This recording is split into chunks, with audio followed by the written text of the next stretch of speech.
The first time I saw them come for Corporal Emeric Vane, I was holding a tray of cooling almond tarts and telling myself the smell of scorched sugar was the worst thing that would happen to me that morning. I was wrong about that, the way I have been wrong about most things in my life. My name is Perrin Ash, and in that year I was 17 and apprenticed to a pastry cook whose shop sat across the cobbled lane from the old mint gate of the Palace of Harrogate. My whole world, then, was the width of that lane, flour on one side, iron on the other. On the flour side, my master shouting that the ovens were too hot. On the iron side, a single motionless man in a red wool tunic and a tall black bearskin, standing his post the way a stone stands a river. That man was the corporal. I did not know his name yet. Nobody who watched him from the pastry side of the lane knew his name. To us, he was simply the guard at the mint gate, the one who never shifted his weight, never turned his head, never so much as blinked when the tour buses hissed to a stop and disgorged their crowds of phone-holding strangers. He was, we all agreed, more statue than man, and we were fond of him the way a town is fond of a landmark it has stopped truly seeing. I want to be honest about that, because the whole point of what I am about to tell you is that we had stopped seeing him. We assumed the stillness meant there was nothing underneath it. We assumed a man who did not react was a man to whom nothing was happening. That is the lie the bullies were counting on too, though they would not have called it a lie. They would have called it a game. They arrived that morning in a knot of 5, loud before they were even off the pavement, and the loudness was the point. The one in front had a jaw like a prow and a jacket that probably cost more than my master's ovens, and he walked with the particular ease of a young man who had never once in his life been told to stop. Behind him came the others, a tall one with a phone already raised and filming, a broad one cracking his knuckles for an audience, a lean, restless one who laughed at everything a half-second before it was funny, and a girl with bright dyed hair who narrated everything in a bored, carrying voice, as though she were the host of a show the rest of us had not agreed to be in. "There he is," the proud-jawed one said, loud enough for the lane. "The famous statue, let's see how famous." I did not know it then, but they had a name for themselves. They called their little channel asterisk the nerve asterisk, and their whole trade was walking up to people who could not or would not push back and provoking them until something snapped, and then selling the snap. Toll booth workers, museum attendants. A blind man they had once talked into an argument about a bus route. Anyone bound by a rule or a uniform or a job or a courtesy that kept their hands down. And who in the whole realm was more bound than a ceremonial guard at the mint gate? A man forbidden by 3 centuries of standing order from so much as speaking to the public, from stepping off his flagstone except on the 2-minute march, from doing anything at all but standing. He was the perfect target. That was exactly why they had come. The proud-jawed one, I would learn his name was Corwin Marrow, and that the Marrow name opened doors and closed mouths across half the city, strolled up to the very edge of the guard's flagstone and stopped a hand's breadth from the corporal's polished boots. "Morning," Corwin said, grinning up into the still face beneath the bearskin. "You awake in there?" The corporal did not move. His eyes stayed forward, fixed on some point above the crowd on the middle distance where good guards keep their gaze. His white gloves stayed at his sides. The rifle stayed at his shoulder, its brass fittings catching the gray morning light. He might have been carved. "He's awake," the girl narrated to the phone. "Look at that, not a flicker. This is going to be asterisk good." I set down my tray of tarts on the sill of the shop window, because I could not have carried it steadily just then. Something in the way the 5 of them fanned out around the guard, easy and grinning, put a cold weight in my stomach that I did not have a word for yet. I have the word now. The word is cruelty, and the thing about cruelty is that it almost always arrives wearing the face of fun. "Watch this," Corwin said, and he leaned in close to the corporal's ear, so close his breath must have stirred the strap of the bearskin, and he screamed. It was an ugly, sudden, full-throated scream, the kind meant to make a body jump before the mind can catch it. The crowd flinched. A tourist's coffee jumped in her hand. Somewhere a pram baby started crying at the noise. And the corporal did not move. Not a twitch, not a blink, not the smallest tightening at the corner of the eye. The scream broke against him and ran off like water off oiled steel, and Corwin Marrow rocked back on his heels with a delighted, disbelieving laugh, because he had expected something and got nothing, and to a certain kind of person nothing is the most maddening thing in the world. "Did you see that?" the tall one crowed, swinging the phone. "Zero, absolute zero, this guy's incredible." "He's a machine," said the broad one. "He's a challenge," said Corwin Marrow, and the grin on him changed, went thin and hard at the edges, and I understood that the scream had only been the first knock on the door. They were not going to leave with nothing. They were going to make him give them something, and they were going to do it in front of an ever-thickening crowd and a phone that never stopped recording, and there was not one single person on that lane, myself included, who lifted a finger to stop them. I have carried that shame a long time. I am telling this story partly to set it down. You should understand what the man was standing there for, because the bullies did not, and neither did I, and neither did most of the crowd that gathered thicker with every minute that morning. The Mint Gate is not the Grand Gate. The Grand Gate, the one with the golden crest and the parade square, is around the front of Harrogate where the tour buses like it, and the changing of the guard draws its 10-deep crowd twice a day.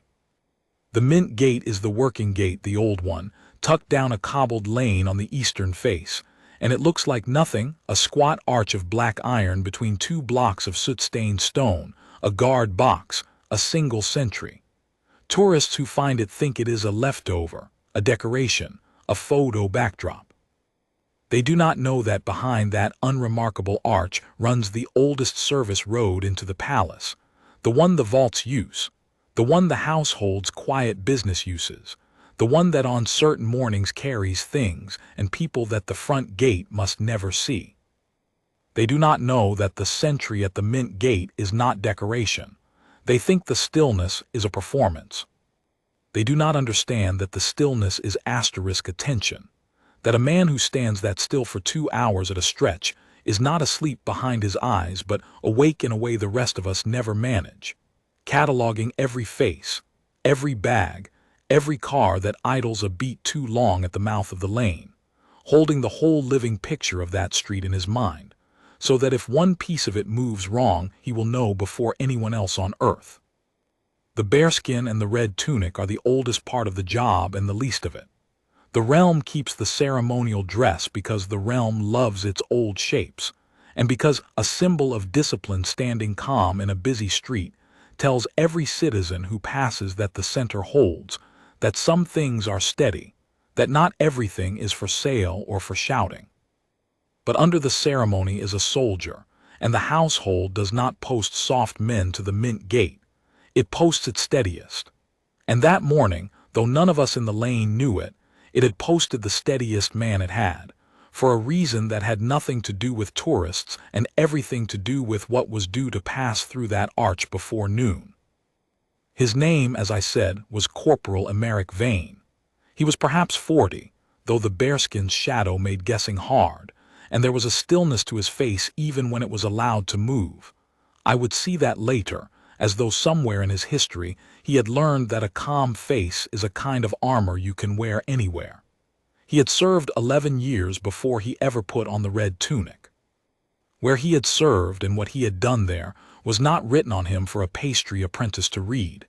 It was, in fact, not written where most people could read it at all. That was the whole trick of him, and it was the trick the Marrow crew never saw coming, because they had made the oldest mistake in the world.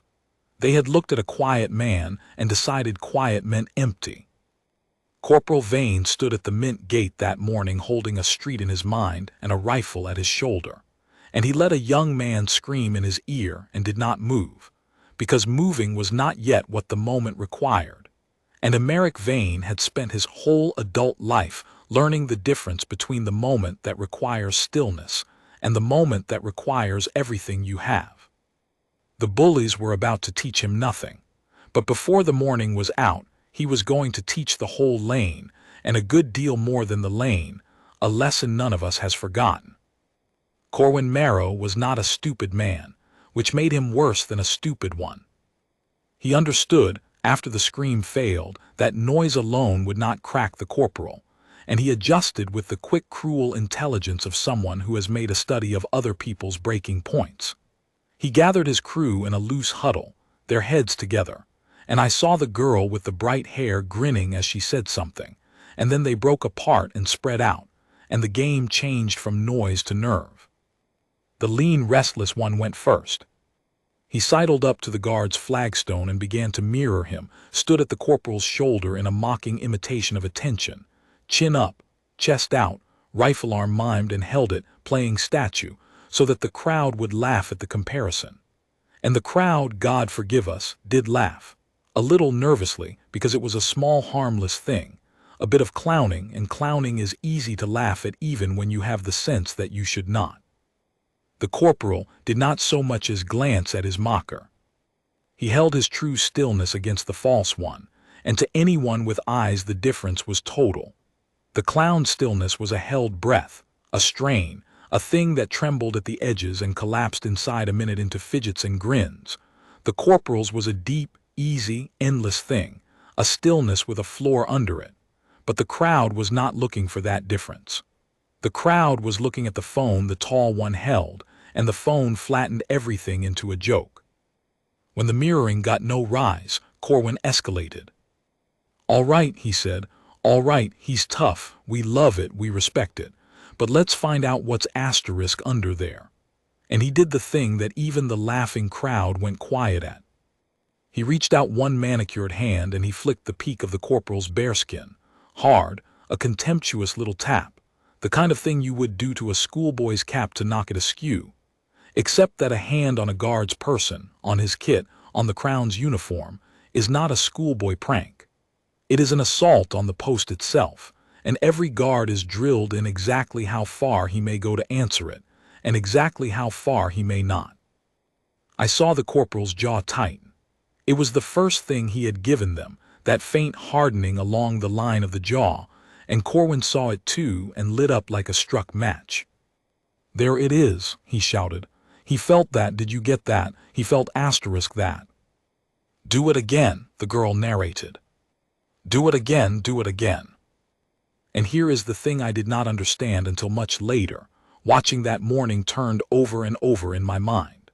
The corporal's jaw had tightened not because the flick had hurt him.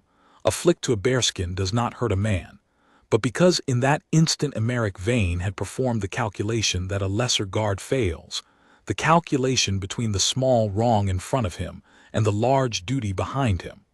Every fiber of the soldier in him wanted to answer the hand at his kit. And every fiber of the sentry in him knew that the answer these boys were fishing for, a shove, a shout, a raised rifle, a lunge off the flagstone, was precisely the thing that would clear him off his post, pull his attention off the street, and hand a filming crowd the spectacle they had come to sell. He knew, in a way none of us knew, that this was not 5 bored youths. This was a asterisk distraction asterisk, whether they meant it as one or not. And distraction, at the Mint Gate, on that of all mornings, was the one thing the corporal could not afford to become. So he held. The jaw untightened. The eyes went back to the middle distance. And Corporal Emeric, cheated of his reaction just as it had surfaced, felt the cheat like a slap and reached for the peak of the bearskin again. This time a voice cut across the lane. "That's enough." It came from an older woman near the front of the crowd, a solid gray-coated citizen with a shopping bag and no fear in her at all, and she said it the way your grandmother says it, in the voice that ends things. For a moment I thought it might. For a moment the whole lane teetered on the edge of remembering itself.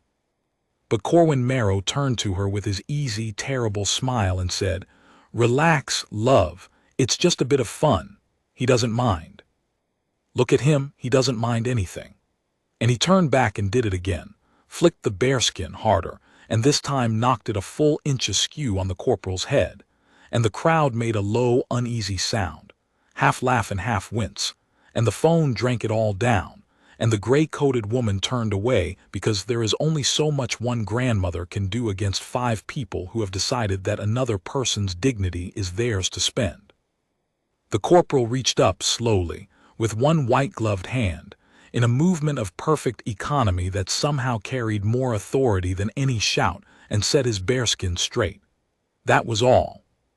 He fixed his own kit and returned his hand to his side and looked at nothing, and the smallness of the gesture against the size of the insult was so complete that a few people actually applauded, uncertainly, not knowing what else to do with what they felt.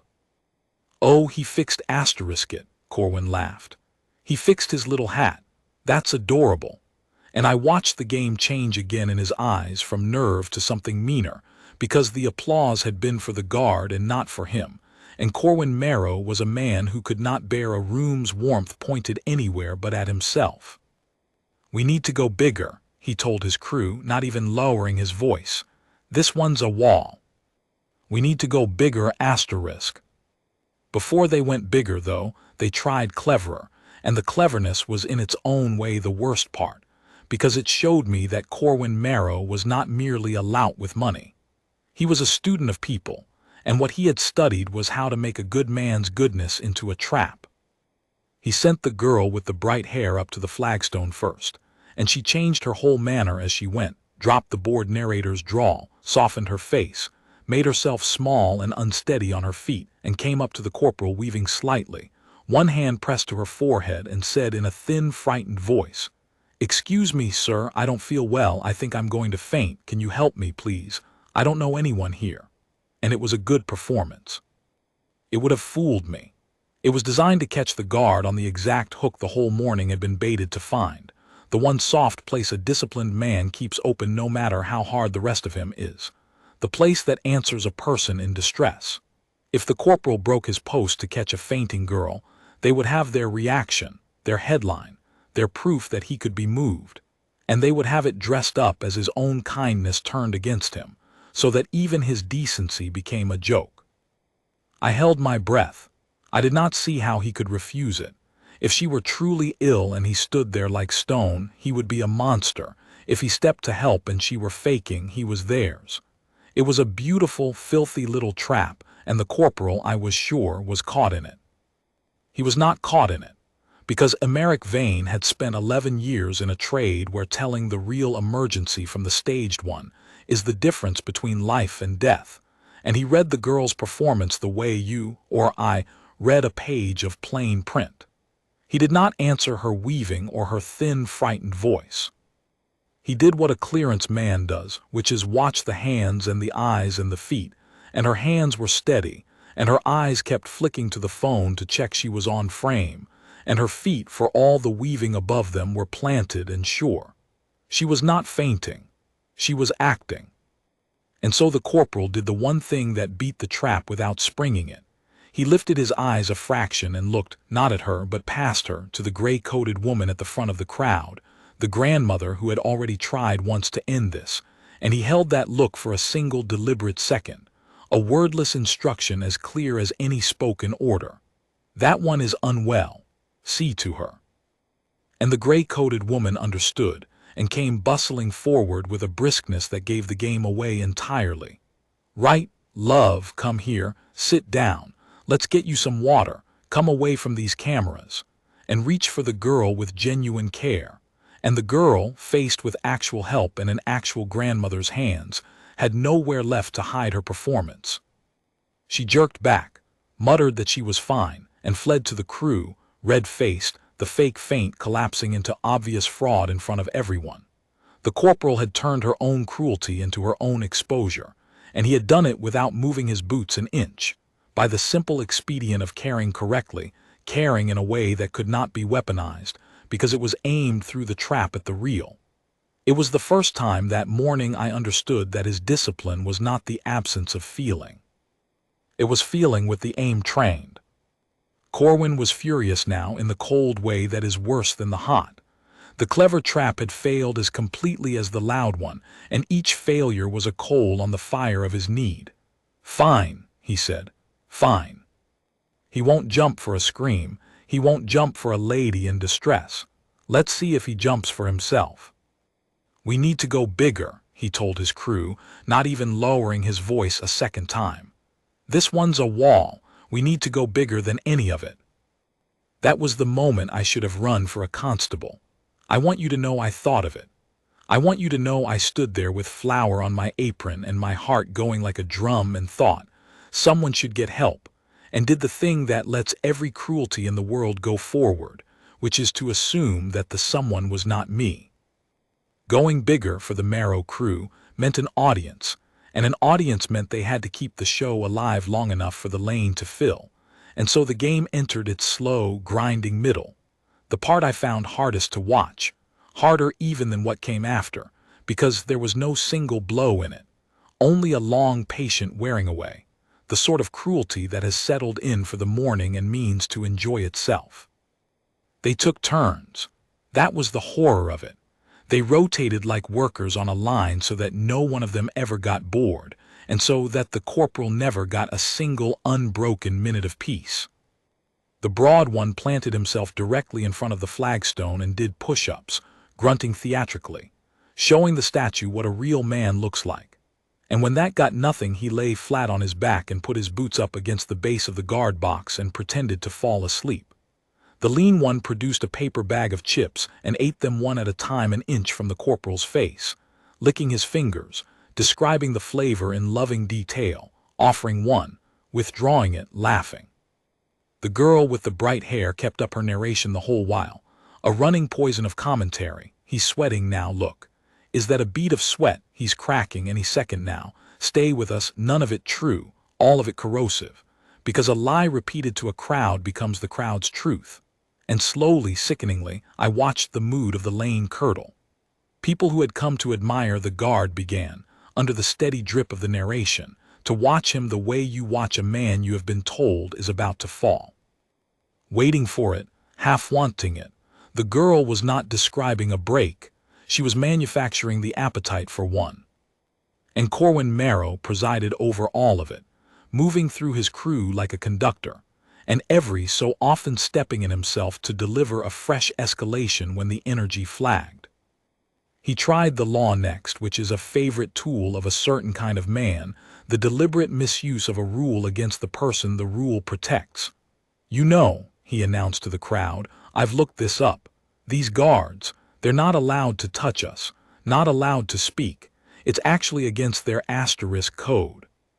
So technically," and he stepped up onto the very edge of the flagstone, one polished shoe on the crown's own stone, grinning down at the seated crowd, "technically I can stand right here and there's nothing he can do about it. Isn't that right, big man? Nothing you can do." He was wrong, of course. He was wrong in the way that clever, ignorant men are always wrong, confidently and completely. There was a very great deal the corporal could do, up to and including the summoning of consequences that would have made Corwin Marrow's blood run cold if he had understood them. What Corwin had mistaken for helplessness was restraint, was a man choosing, moment by moment, not to spend a power he plainly held. The difference between asterisk cannot and will not is the whole difference in the world, and Corwin Marrow had spent his charmed life unable to see it, because no one had ever asterisk willed not to indulge him. He thought power was the thing that shouted. He had never met the other kind. The corporal, standing with a rich boy's shoe on his flagstone, did the thing that guards are in fact permitted to do, the one lever the standing orders leave in a sentry's hand for exactly such a moment. He stamped. It was a single, sharp, thunderous stamp of his boot on the stone, the drill movement that every ceremonial guard is trained to use as a warning, a controlled discharge of authority that says, without a word, you have come too far, go back. It cracked across the lane like a rifle shot. The crowd jumped. Corwin Marrow, for all his swagger, flinched back off the flagstone before his brain caught up with his body, and for one clean instant the fear showed through. The animal recognition that the wall he had been leaning on was not, in fact, a wall, but a held door, and that something was standing behind it. Then he recovered and laughed and covered the flinch with bluster. Whoa, he moved asterisk, ladies and gentlemen, we got a stamp, we're wearing him down. And the crew whooped, and the phone caught the stamp and would later caption it, guard finally reacts, over a freeze frame of Corwin's own flinch cropped conveniently out. But I had seen the flinch. The gray-coated woman had seen it. A good third of the lane had seen it, and in that third a small quiet correction happened, a first turning of the crowd's sympathy, though it would be a while yet before it came to anything. The stamp bought the corporal perhaps 90 seconds. Then the game resumed, and now there was a rawness in it, because Corwin had been made afraid in public and needed, the way that kind of man always needs, to bury the fear under a bigger cruelty. Enough games, he said. Let's find out if this thing bleeds. He didn't mean it literally. Even Corwin Marrow was not going to strike a crown guard in front of 100 phones. Not yet, not so early. What he meant was a new order of provocation, aimed not at the guard's body, but at the thing a disciplined man guards most carefully, which is his composure about the people and things he holds dear. Corwin had done his research. That was the frightening part. He had come prepared. I know a bit about you lot, he said, strolling in a slow circle at the edge of the flagstone. The household guards, big honor, isn't it, standing here, big family tradition, fathers and sons, all that, very moving. He stopped directly in the corporal's line of sight, and his smile went to a place I had not yet seen it go. So which is it for you, statue, following your old man's footsteps? Or making up for him? It was a shot fired blind. Corwin knew nothing about the corporal's father, could not have, but it was fired with an ugly instinct for where a proud man keeps his wounds, and it was the first provocation of the morning that I saw truly land. Not a flinch. Nothing so gross as a flinch, but a stillness within the stillness, a going cold in the corporal's already cold eyes, that told me the arrow had passed close to something. I did not know then what it had passed close to. I know now, and when I learned it, I understood why Emeric Vane did not so much as breathe wrong at those words, when a lesser man would have broken his post to answer them. Because Emeric Vane had spent 11 years and one particular unspeakable day learning exactly what his composure was worth, and exactly what it was for, and he was not going to spend it on a boy who thought grief was a lever. But Corwin saw the going cold and mistook it, as he mistook everything, for a crack, and he leaned in for the pry. Making up for him then, Corwin decided, reading the silence the way a cruel man reads any silence, as confirmation of whatever wounds most. That's it, isn't it? Daddy let you down. Daddy was a nobody, and now you stand here in a fur hat playing soldier so people will finally look at you. That's the saddest thing I've heard all week. You're not guarding anything, mate. You're just a man nobody wanted, standing very still so it doesn't show. I need to stop here and tell you what those words cost, because the crowd could not see it and the camera did not catch it, and it is the truest thing I know about that morning. They were, every one of them, wrong. Emeric Vane's father had not let him down and had not been a nobody. Emeric Vane's father had been a clearance man of the old service, one of the ones who walked toward the thing, and he had died walking toward one, on a gray morning not unlike this one, doing exactly what his son would grow up to do, putting his own body between a device and the people it was meant for. Emeric had been a young man when it happened, old enough to understand the shape of the loss and too young to be ready for it, and he had gone into the same trade not to asterisk make up for his father, and not to asterisk follow him, but for the plain hard reason that he had learned, at his father's grave, that the world contains people who will walk toward the harm so that everyone else can walk away from it, and that if you are built to be one of those people, refusing to be one is its own kind of dying. So when Corwin Marrow, who had never lost anything he could not replace, stood in a public lane and told Emeric Vane that his father was a nobody who let him down, he was not scratching at a scab. He was standing on a grave. And the reason the corporal did not answer, the reason he took that filth without so much as a hard breath was not that it failed to reach him. It reached him all the way down. It reached the boy at the graveside. The reason he held was that Emeric Vane had learned in the hardest school there is that the measure of a man is not whether the cruel words reach him, but whether he lets them move his hand off the thing he is guarding. And there was a thing he was guarding. There was always a thing he was guarding, and the crowd could not see it, and Corwin could not imagine it. And it was more important than his father's memory, and more important than his own pride, and more important, that morning, than anything on the whole loud lane except one small life that had not yet even wandered into the frame. I did not know any of that then. I only saw a still man take an ugly thing without flinching, and I thought, God help me. Some small part of me thought what the crowd thought. How does he not answer? Why doesn't he say something? Is there really nothing in there? That is my confession. I stood on the flower side of the lane, and for one shameful second, I wondered the same thing the bullies wondered. And the answer was standing right in front of me the whole time, and it was the largest thing I have ever failed to see. Here is where I have to tell you about the small figure at the edge of the crowd, because the whole morning turned on her, and I nearly did not notice her at all. She could not have been more than 6 or 7, and she had got separated from whoever had brought her. A knot of tourists, I think, that had drifted off toward the front gate and left her behind at the fringe of the growing crowd around the guard. She was very small and very quiet in the way that lost children go quiet, not crying, just standing, her face doing the careful work of not letting the fear out, one hand closed around a little cloth rabbit that had plainly been loved to threads. She had wandered up close to the flagstone the way small ones do, drawn to the bright red and the tall fur hat, and she stood there at the very edge of the Merrow Cruise circus, entirely beneath their notice, watching the man in the bearskin with the grave, open attention that little ones give to things that seem to them like they might be magic. I saw her the way you see a thing at the corner of your eye and only understand a beat later that it mattered. I saw her, and I saw that the corporal had seen her too.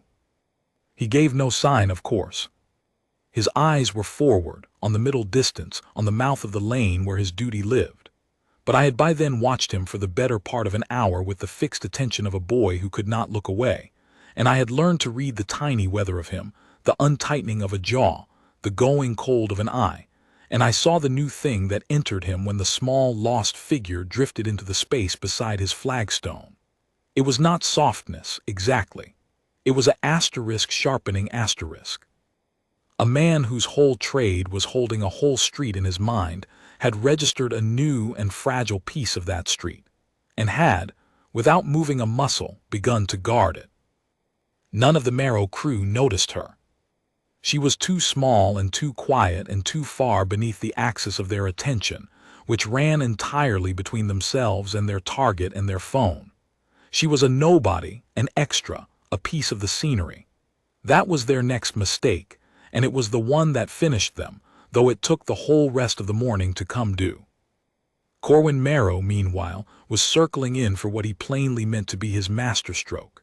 He had a thing in his hand now, a small remote, black, unremarkable, and I did not understand what it was until the tall one with the phone crouched to set something down on the cobbles at the edge of the flagstone, a small squat black shape the size of a fist, and backed away grinning. Now, Corwin announced to the crowd, holding the little remote aloft like a magician, we're going to see something special. Because I have here, don't panic, it's completely harmless, it's a asterisk toy, a little device that makes a very, very loud noise. Louder than my voice, louder than anything. And I'm going to set it off right by our friend's boots, and we are all going to find out, once and for all, whether there is a human being inside that costume or just a very expensive doll. The crowd stirred uneasy. The gray-coated woman said sharply, "Don't you dare, that's dangerous, there are people." And Corwin talked over her with the practiced ease of a man who has talked over 1,000 objections. "It's a asterisk noisemaker, love, a party popper. My little cousin has one. Relax and enjoy the show." He was lying, or half-lying, in the way that made him dangerous. The device was not a bomb, but it was not a party popper either. It was a concussive sound shell, the kind that street performers and, less happily, certain rioters use, a thing that produces a flat percussive asterisk crack loud enough to leave ears ringing for an hour and at close range, to genuinely harm a small child's hearing. And it was sitting on the cobbles 4 feet from where a lost 6-year-old stood clutching a cloth rabbit, and neither Corporal Emeric nor any of his crew had the faintest idea she was there. The corporal knew. I watched him know it. And I watched the whole terrible arithmetic of the next few seconds run behind his still eyes. The device, the child, the crowd, the street, the duty, the standing orders. The one thing he had been posted here to protect. And now this other, smaller, closer thing that no order covered because no order had imagined it. I watched Emeric Vane arrive, in the space of a held breath, at the edge of the only decision that had ever really mattered to him, which was the same decision he had made once before, on that particular unspeakable day, and had been paying for and being forged by ever since. Corporal Emeric raised the little black remote, grinned into the phone and said, 3, 2. He never said 1. The corporal moved. And I want to be precise about how he moved, because in the retelling people always imagine a lunge, a violence, a soldier bursting off his post in a red blur, and it was nothing like that. It was the opposite of that. What Emeric Vane did was so controlled, so exactly measured to the need and not 1 degree past it, that half the crowd did not even understand at first that he had done anything at all. In one movement he stepped off the flagstone, the first time his boots had left that stone all morning, and in the same movement his gloved hand came down and closed over the black shell on the cobbles, not snatching it, not hurling it, simply covering it, sealing it under his palm against the stone and turning his own body, the tall, dense wall of him in wool and fur, between the device and the small figure with the rabbit. He did it in the half-second between *2* and *1*, and he did it with his face still calm, still the parade face, so that even in the act of breaking a post he had held all morning he broke it without panic, the way a surgeon cuts. Corwin's thumb came down on the remote. The shell went off under the corporal's glove. It was not the flat killing crack it would have been in open air by a child's ear, muffled against the stone and sealed under a gloved hand and the corporal's shielding body. It came out as a deep bruised *whump that we felt in our chests more than heard, and even so it was loud enough to make the whole lane cry out. The corporal's hand jumped with the force of it. His arm took the shock. But the shell was spent against the ground, its violence swallowed by the body of the man who had put himself over it, and the small girl 4 feet away, who by every account should have caught the full flat crack of it against her small, unguarded ears, instead only startled and stumbled back a step into the crowd, unharmed, blinking, clutching her rabbit, entirely whole. For a moment the lane was utterly silent. The corporal straightened. He rose from the cobbles with the spent shell in his gloved fist, and he was not in that moment the statue any of us had been watching all morning. He was a man, a big, breathing, gloved-in, lived-in man, and something had come up into his face at last, and it was not the reaction Corporal Emeric had spent 2 hours fishing for. It was not a crack. It was the opposite of a crack. It was the full and terrible arrival of the man who had been standing inside the stillness the entire time, stepping forward into the daylight, and the sight of it stopped every laugh in that lane dead. Corporal Emeric's grin was still on his face. It had not caught up with what had happened. He was still holding the remote, still half-turned to the phone, and he said, in the automatic voice of a man reading a script he no longer believed, "There it is, he broke. We got him too." "Be quiet," the corporal said. 2 words. It was the first time he had spoken all morning, the first time anyone on that lane had heard his voice, and it was not loud. That was what undid them. It was not a shout. It was a low, level, absolutely certain voice, a voice with the weight of a closing vault door in it, and it fell on the crew like a physical thing. The girl with the bright hair stopped narrating in the middle of a word. The broad one's hands dropped to his sides. The lean one let his paper bag of chips fall to the cobbles. And Corwin Marrow, for the first time in his charmed and shielded life, met a asterisk will not that had turned, without warning, into a will, and had absolutely no idea what to do with it. "You," the corporal said, and though he did not raise a hand toward Corwin, the whole weight of him turned that single word into a sentence, "have just set off a concussive device in a public street, beside a lost child on Crown ground. Do you understand what you have done?"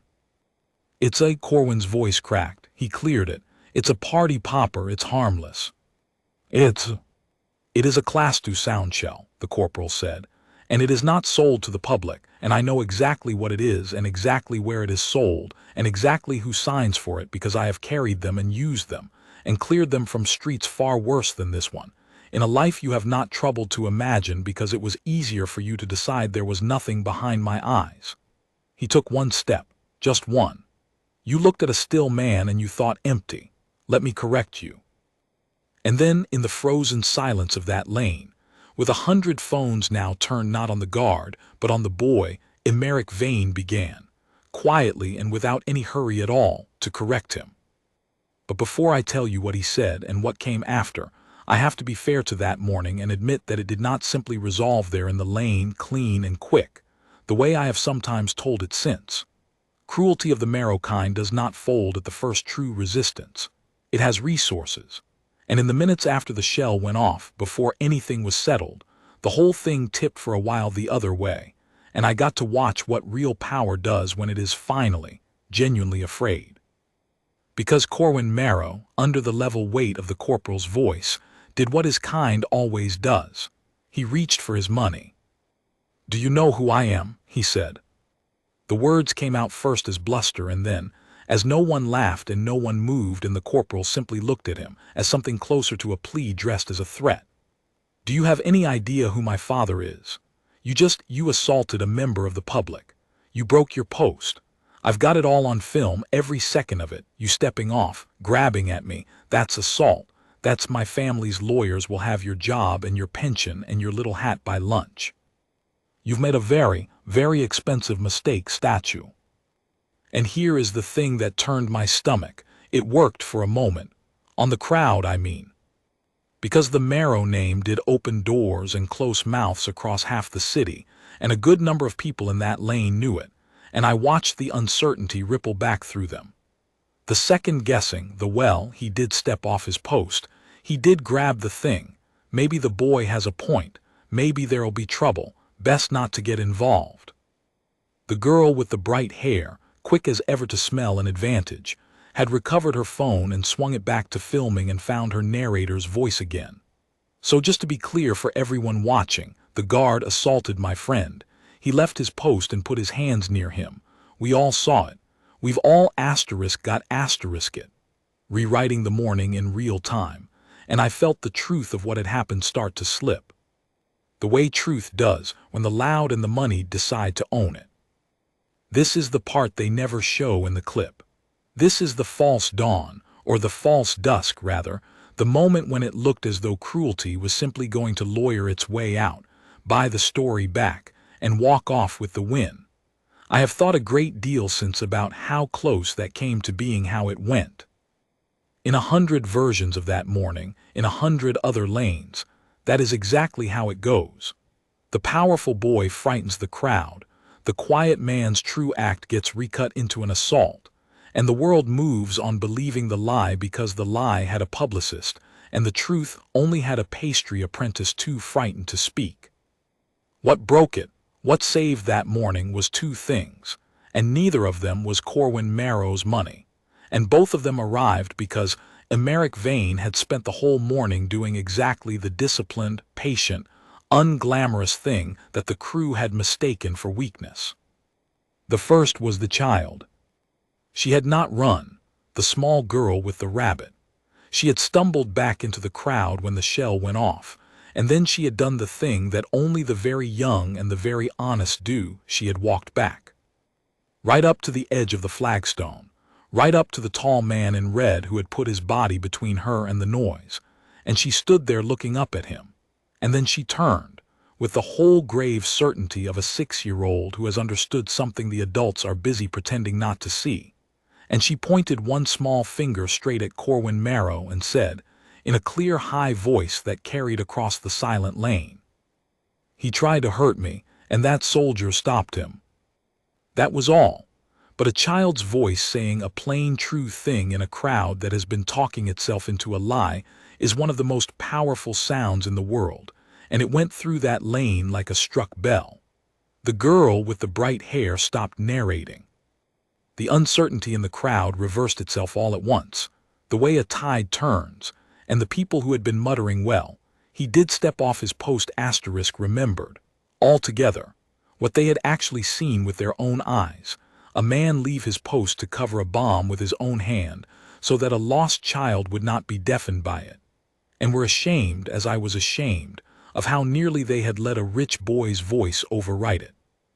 And the second thing that broke the false dawn came around the corner of the lane at exactly that moment, at a pace that was not a run but was faster than any pace I had ever seen a man in that uniform use, and it changed everything, because it revealed to the crew, to the crowd, to me, what the Mint Gate had really been for that morning, and why the corporal's stillness had been the most important stillness in the city. It was the reason he had held. It was the thing his whole morning had been protecting. I have to slow down and tell you properly, because this is the hinge of it all. 3 men came around the corner from the direction of the palace, and though only one of them wore anything like a uniform, the crowd fell back from them instinctively, the way crowds fall back from people who plainly have somewhere urgent to be and the authority to get there. The one in front was older, silver at the temples, in a plain dark suit that somehow read as more official than any braid, and the way he moved, the economy of it, the eyes that swept the whole lane in one pass and catalogued every element of it in the time it took the rest of us to blink, told anyone who knew how to read such things that here was a man from the same deep, quiet world the corporal came from.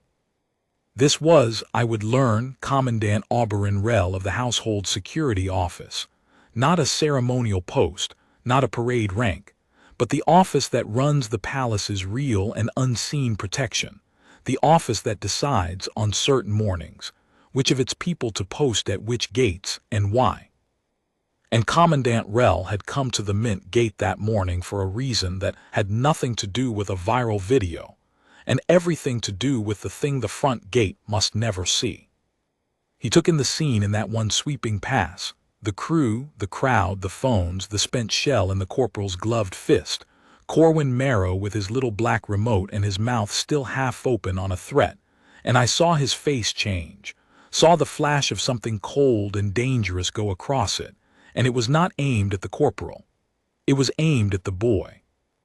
"Corporal Vane," Rel said, and his voice was as level as the corporal's own, 2 men of the same low, unhurried register speaking across the wreck of the morning. "Report." "Commandant," and the corporal, who had not moved from his place before the flagstone, who had kept his shielding body between the crew and the mouth of the lane through the whole exchange, I realized now, through the whole thing, never once fully turning his back on the direction his duty faced, the corporal reported in a dozen clipped words everything. The provocations, the device, the child, the step off the post, the seal of the shell. He reported his own breach of standing order, leaving the flagstone, plainly and without excuse, in the manner of a man who has spent his life accountable and does not flinch from it now. And Commandant Rel listened to the whole thing, and then he looked at the small girl still standing at the edge of the flagstone with her rabbit, and he looked at the spent sound shell, and he looked at Corporal Emeric, and he said something that I have never forgotten, and that Corporal Emeric will never forget either. "Corporal, you did not breach your post." Rel's voice carried down the whole silent lane. "You held it. Your post is the safety of this ground and everyone standing on it. You held that post precisely by stepping off that stone at the one moment it required it. There will be no mark against you. There will be a commendation." Then he turned to Corwin Marrow, and the temperature of the lane dropped 10 degrees.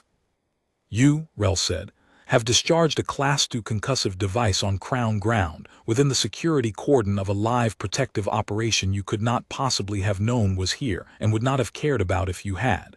You have endangered a member of the public, a child, and you have done it by your own camera's account deliberately for entertainment." He let that sit. "You are going to hand that phone to the officer beside me. All of you are. Every device. And you are going to remain exactly where you are standing until you are collected, which will be shortly." "You can't," Corwin started, and something in Rel's face made the words die. "I want a lawyer." "You may have as many as your family can afford," Rel said. "You will need them. But I would spend the time between now and their arrival, Mr. Marrow, thinking very carefully about the difference between the man you thought you were tormenting this morning and the man who was actually standing in front of you. Because you have spent 2 hours on film insulting a soldier's father, mocking his discipline and calling him a doll, and I am going to do you the single kindness of your whole entitled life, which is to tell you who that soldier is, so that you understand, for the rest of it, precisely what you did." And here at last the morning gave up its secret. "Corporal Emeric Vane," said Commandant Rel, in the carrying, level voice of a man reading a thing into the record of the world, "served 11 years in the household's protective and clearance service before he ever put on the ceremonial red. He is a decorated clearance and protection specialist, the men who walk asterisk toward the devices the rest of us run from. He has cleared streets, halls, and vehicles of exactly the kind of shell you set off for a laugh this morning. Dozens of them, most of them real, some of them meant for people whose lives are worth a great deal more than yours or mine. 9 years ago, he was awarded the realm's second highest decoration for valor, the Cross of the Vigil, for an action I am not at liberty to describe in full on a public street, except to say that it involved a device in a crowded place, and a great many people who are alive today, and a decision he made in under 2 seconds to put his own body where the harm was going to fall. The lane had gone so quiet I could hear the pigeons on the arch. That decision," Rel went on, "cost him a good deal. It cost him the full use of his left hand for a year. It cost him men he loved, because not everyone he shielded that day could be shielded, and a man like this one carries the ones he could not save the way you carry your father's name, except that he carries them with honor, and you carry it like a club." He looked, for a moment, almost gentle. "You asked him this morning whether he stood at that gate to follow his father's footsteps or to make up for him. You could not have known, you did not care to know, that Corporal Vane's father was a clearance man before him, and died being one, on a day very like the one Corporal Vane survived. So when you thought you had found the soft place in him and pressed on it, Mr. Marrow, you were not prying at a weakness. You were leaning your whole ignorant weight against the exact center of a man's honor, and it did not move, because it is the strongest thing on this lane, and it has held far worse than you." I looked at the corporal then. He had not moved through all of this. He stood before the flagstone with the spent shell still in his gloved fist and his eyes forward and his parade face on, and if the commandant's words moved him, the only sign of it was a single slow blink, the blink of a man hearing his own life read aloud in a street and choosing, as he had chosen all morning, to hold. But I was close enough by then. I had drifted out across the lane at some point, tray abandoned, drawn like everyone else. I was close enough to see that his gloved hand, the left one, the one that had covered the shell, was trembling very slightly, and had been since the whump of it, and I understood that the morning had cost him more than he would ever let a crowd see, and that he had paid it without a word rather than let a boy's cruelty land on a lost child. That was the reveal, not a rank pulled out to win an argument, not a colonel arriving to save the day. The reveal was simply the truth of the man, that the stillness we had all mistaken for emptiness had been, the entire time, the disciplined surface of the single bravest person on that street, a man who had once put his body over a real device in a real crowd, and had, this very morning, done it again for a child he did not know, and had asked nothing, and explained nothing, and would have gone back to his post and stood the rest of his watch in silence, and let the Marrow Cruise clip go out into the world calling him a doll, if a commandant and a 6-year-old had not, between them, forced the truth into the light. But the Mint Gate's other secret, the reason Rel had come, the live protective operation he had named, had not yet shown itself, and it was about to, and it turned the whole morning from a story about one brave man into a story about what that bravery had been standing between the world and all along. Down at the mouth of the lane, where the corporal's eyes had rested all morning on the middle distance, an unmarked dark car had drawn up. It had been there, I realized, for some minutes, had eased in quietly during Rel's reckoning with Corwin Marrow, and around it now moved several more of the plain-suited people from the corporal's deep quiet world, and between them, hurried and low, they brought a figure from the car through the Mint Gate arch and into the palace, a figure I saw only for a second, a slight person in an ordinary coat with a scarf drawn up, unremarkable, the sort of person you would never look at twice. I did not know who it was. I still do not fully, and I have made my peace with never knowing, because that is exactly the point. What I understood, watching that quiet transfer happen through the arch that Emeric Vane had guarded all morning, was that the whole of the Marrow Cruise circus, the screaming, the flicking, the mockery, the shell had been, whether they meant it or not, a distraction laid across the one gate in the city that most needed that morning to be watched by a man who would not be distracted. The crowd they had drawn, the phones they had raised, the chaos they had manufactured, all of it had gathered exactly where a man being brought quietly to safety had to pass. And if the guard at that gate had been the doll they took him for, if he had cracked, or lunged, or chased them, or turned even for one full second away from the mouth of the lane to answer their cruelty, that quiet transfer would have happened in a lane full of raised cameras and grabbing hands, and a crowd whipped to a froth, and whatever protection it depended on would have been gone. He had held the gate, not the flagstone, the asterisk gate. He had let them scream in his ear and flick his kit and insult his dead father and call him a doll, and he had held the one thing that actually mattered, the safe and unwatched passage of someone through that arch, and he had held it so completely that not one of the 100 people filming him understood that the real event of the morning was happening 10 feet behind them while they stared at the show. The show had been the decoy. The stillness had been the whole game. And Emeric Vane had won it the way he won everything, which was by not letting a single soul see him play. When the slight figure was safely through and the dark car had eased away, Commandant Rel let out a breath, the only sign of strain I saw in him the whole morning, and I understood that a great deal had just concluded that none of us would ever be told the shape of. He turned back to the lane, to the crew, to the crowd, and there was a new and final hardness in him. "Constables are 2 minutes out," he said. "Mr. Marrow, you and your friends set out this morning to prove there was nothing behind a quiet man's eyes. You have instead provided, on your own cameras, a complete and time-stamped record of 5 people harassing a decorated soldier, endangering a child, and discharging a prohibited device on Crown ground during a protective operation. I could not have assembled better evidence against you if I had filmed it myself. I imagine your channel has a good many followers. They are about to watch you learn what discipline is for." The girl with the bright hair had stopped filming a while ago. She was crying now, quietly, the mask entirely off, a young woman who had gone out that morning to make a funny video and was going to end the day having her devices seized as evidence in front of 100 witnesses.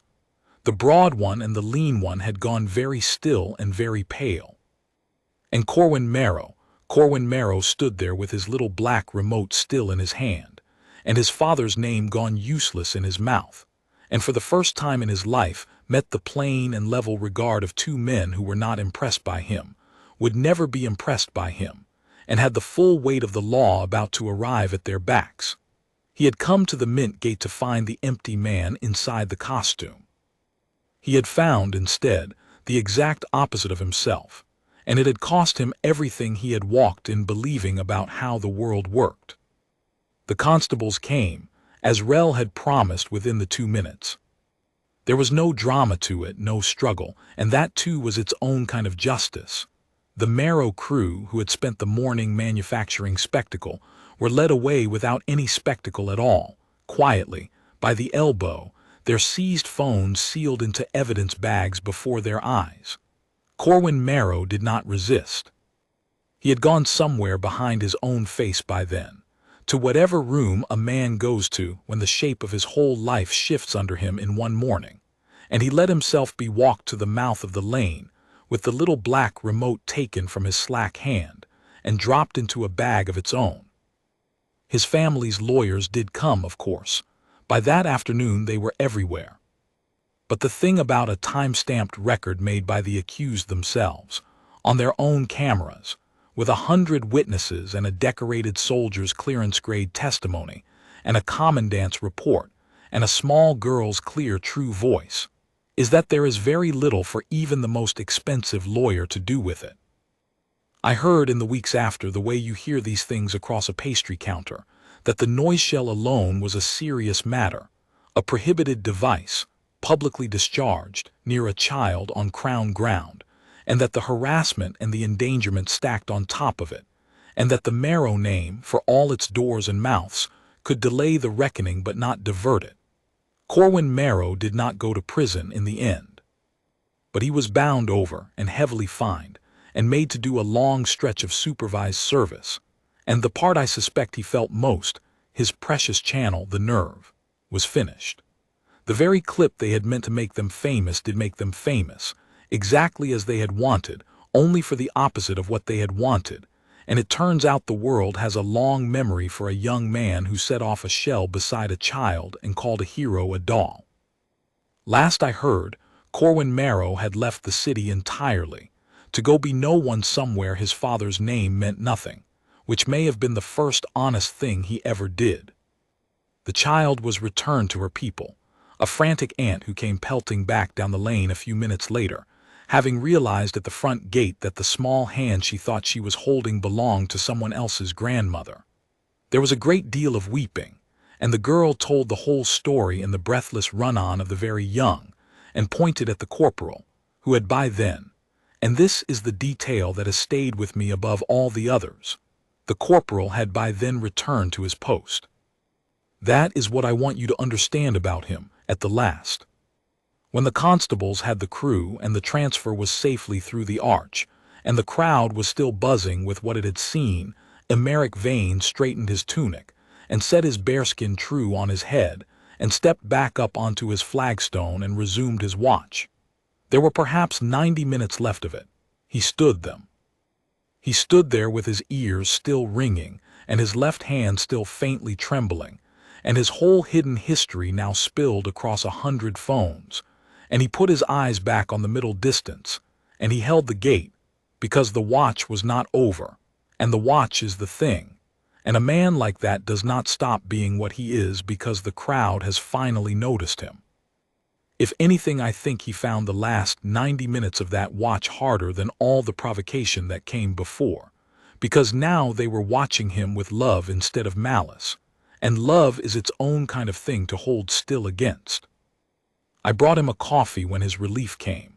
I had never dared approach him before.